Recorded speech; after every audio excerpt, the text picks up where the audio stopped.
How to sign up for a new Crunchyroll account. What's up everyone? Today I'm going to show you guys a quick and easy way to create a new Crunchyroll account. Let's get started. First thing you're going to have to do is open up any web browser you have and then search for Crunchyroll.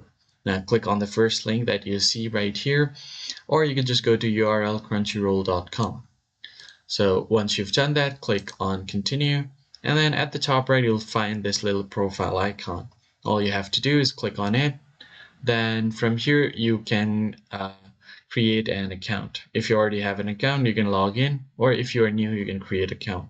Click on create account, and once you've done that, here simply enter your email address that you want to link with your account. Then create a password for you. It should be at least 6 characters and do not use any empty spaces.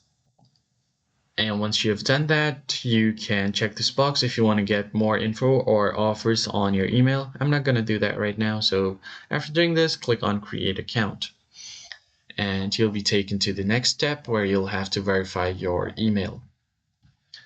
So as you guys can see here, I have already signed into my account and my account was successfully created. So that's as easy as that. So that's how you create a new account on Crunchyroll. Now you can start enjoying your favorite animes. I hope this tutorial was helpful to you guys. I'll see you on the next one. Thanks for watching.